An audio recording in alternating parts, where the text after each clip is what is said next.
karakee utubaa gaarummaa keeti inni na oolchi kufuu galameeffatee na qabu harka kee iji koo argeera dubbiin kee dukkana keessatti utuu naaf ifuu gargateera jireenyi koo karaa kee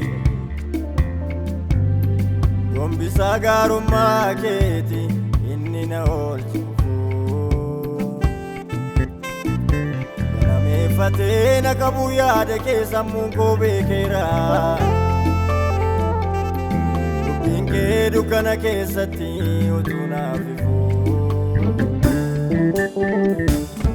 tolli kee bobbaasee na galchuu inni lubbuu kootiif tayannisaa kanan lakkaawwadhu martinuu kan keeti Yesus koo mana keetu waan gaarii na quubsaa araarri kee oolchee na bulchuu inni lubbuu kootiif tayannisaa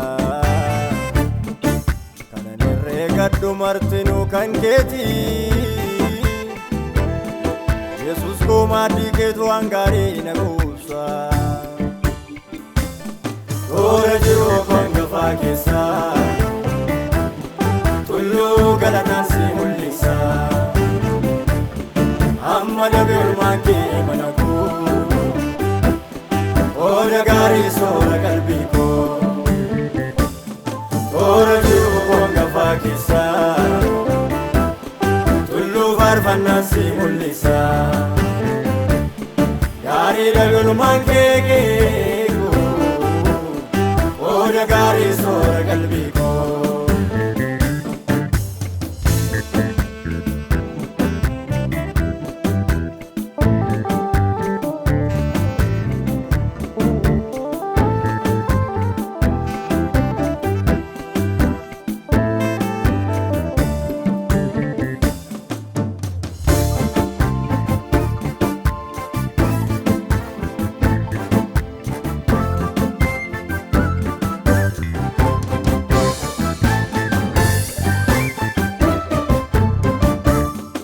abbaa jaalalli keessa nuufiif yaadurra hedduu caalu miiltummaa fuura keenyarraa adda hin baane amma noolee buluu naaf obsaa naaf ibsaa na fiddeen feetu mudaa golgaa'u akkasumaan tola natti amma harta ulfiina jireenya urgaa'u abbaa jaalalli keessa nuufiif yaadurra hedduu caalu miiltummaa fuura keenyarraa adda hin baane amma noolee buluu naaf obsaa naaf ibsaa na fiddeen feetu mudaa golgaa'u akkasumaan tola naaf arjoomta ulfiina jireenya urgaa'u nerraarikee sanaafinillee turee cubbuu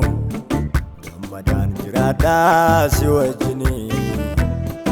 amma waan ani qabuuf nagaa yabbuu sanatti kee narraa fuudhee sadu'aaf na kennee ba'aa cubbuu boqochaan jiraadhaa si wajjinii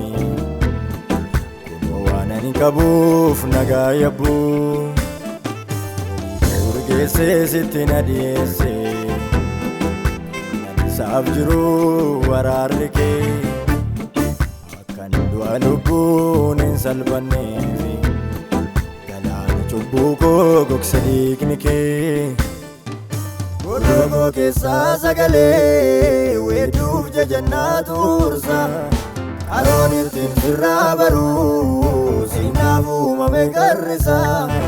dhoksaan ittiin siif ilmoomee ifoomee hin goolabamu Yesus godhan baanyummaa koo bishaan fayyinaaf dhugamu Yesus godhan baanyummaa koo Odoo gooteessaa sagalee weedduuf jajannaa tursa.